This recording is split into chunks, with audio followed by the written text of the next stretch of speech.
আসসালামু আলাইকুম দর্শকবৃন্দ। 2026 সালের সারা ওয়ার্ল্ডের সামরিক বাহিনী কে কত নম্বর স্থান ধরে রেখেছে? 1 নম্বর ধরে রেখেছে মার্কিন যুক্তরাষ্ট্র, 2 নম্বরে আছে রাশিয়া, যেটা সোভিয়েত ইউনিয়ন আগে আমরা বলতাম রাশিয়া, এবং 3 নম্বরে আছে চায়না, 4 নম্বরে আছে ইন্ডিয়া, ভারত, আহ, এবং পঞ্চম স্থানে আছে কোরিয়া।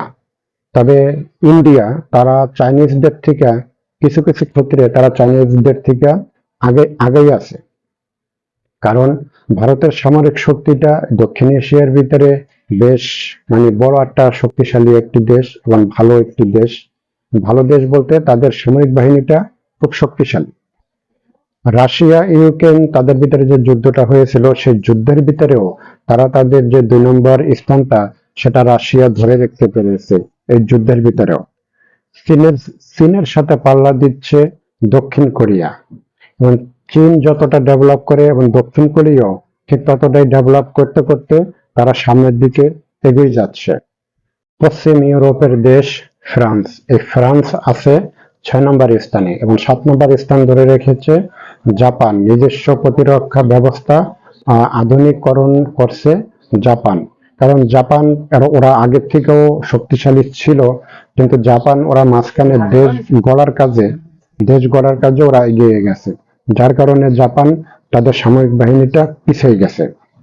নাহলে জাপানও একসময় বেশ ভালো একটা শক্তিশালী একটা সামরিক বাহিনী তাদের ছিল, কিন্তু জাপানকে ধন্যবাদ যে তারা দেশ গড়া নিয়ে তারা খুব ব্যস্ত ছিল।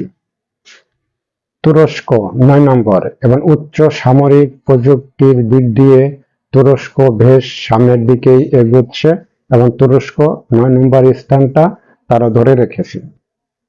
বাংলাদেশের অবস্থা 145টা দেশের ভিতরে বাংলাদেশের অবস্থান হচ্ছে 37 নম্বরে।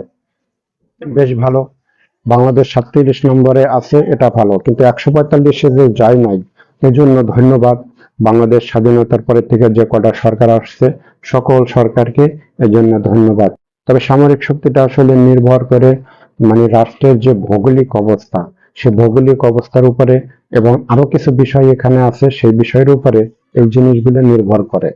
এই বিষয়গুলোর উপরে আসলে নির্ধারণটা করা হয়, মূল্যায়নটা যেভাবে করা হয় সেটা হলো সামরিক সরঞ্জাম, জনবল, আর্থিক সক্ষমতা এবং ভৌগোলিক অবস্থানের উপরে ভিত্তি করে এই যে স্কোরটা নির্ধারণ করা হয় এবং র্যাঙ্কিংটা যে নির্ধারণ করা হয়, এই সব কিছু বিষয়ের উপরে আসলে নির্ধারণটা হয়ে থাকে। চীন চীন তারা স্থল শক্তি এবং নৌ শক্তি খুব দ্রুত বাড়াচ্ছে। তবে চীন কোনো এক সময় হয়তো 2 নম্বর র্যাঙ্কিং এ তারা যে কোনো সময় চলে আসতে পারে। কারণ চীনের যে ইটা আপনার যে অর্থনীতিটা, সেটা রাশিয়ার অর্থনীতির চাইতে চীনের অর্থনীতিটা খুবই শক্তিশালী, এবং রাশিয়ার অর্থনীতি থেকে চীনের অর্থনীতি অর্থনীতি যেহেতু শক্তিশালী, তখন চীন যে কোনো সময় তারা রাশিয়াকে টপকাইয়া তারা 2 নম্বর স্থানে চলে আসতে পারেন। রাশিয়া পিছিয়ে পড়ে গেছে একটা কারণে, কারণ রাশিয়ার অর্থনীতিটা চীনের মতো নয়।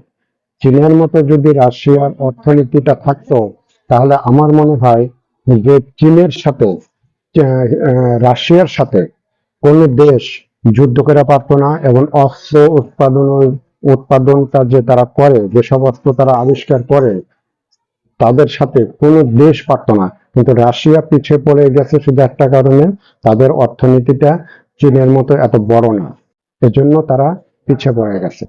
এশিয়ার ভিতরে আর একটা দেশ পাকিস্তান, তাদের অবস্থানটা হলো 10 নম্বরে। কারণ 10 নম্বরে থাকাটা স্বাভাবিক, কারণ পাকিস্তানের অর্থনীতিটা আসলে একটু দুর্বল। পাকিস্তানের অর্থনীতি দুর্বল থাকার কারণে পাকিস্তান অস্ত্র যেরকম কিনতে পারে না, আবার অস্ত্র যে তারা বানাবে সেটাও তারা পারে না। এই জন্য পাকিস্তানের অবস্থাটা 10 নম্বরে আছে। কিন্তু পাকিস্তানের পাকিস্তানে আরেকটা বড় সমস্যা, সেটা হলো তাদের দেশে যে সন্ত্রাসী গোষ্ঠী, যেরকম মাঝে মধ্যে শোনা যায় যে মসজিদে বোমা হামলা চালায়, শিয়াদেরকে মেরে ফেলায়, এই সমস্যা সেই সমস্যা। পাকিস্তানে আরো কিছু সমস্যা আছে, যেরকম বেনজির ভুট্টোর মতো মানুষকে তারাও বোমা হামলা চালায়, মেরে ফেলায়। এই যে সন্ত্রাসী গোষ্ঠীর জন্য পাকিস্তান সরকার, বেসরকারি ক্ষমতায় আছে পাকিস্তানে, তারা এই সমস্যাটার কারণে তারা আরো পিছিয়ে চলে যায়। পাকিস্তানের জনগণ, আমার যেটা মনে হয় যে পাকিস্তানের জনগণ আসলে দেশপ্রেমিক না। ভারতের জনগণ যে মানে যতটা দেশপ্রেমিক, পাকিস্তানের জনগণ এতটা দেশপ্রেমিক না। যদি থাকতো তাহলে তাদের দেশের ভিতরে এত সন্ত্রাসী আসলে থাকার কথা না। এত সন্ত্রাসী তাদের দেশে থাকার কথা না। আর একটা দেশে যখন এত সন্ত্রাসী থাকে, তখন সেই দেশ আসলে সামনের দিকে আগেই নিয়ে যাওয়াটা এটা খুব কঠিন, একটা চ্যালেঞ্জিং একটা বিষয় হয়ে দাঁড়ায়।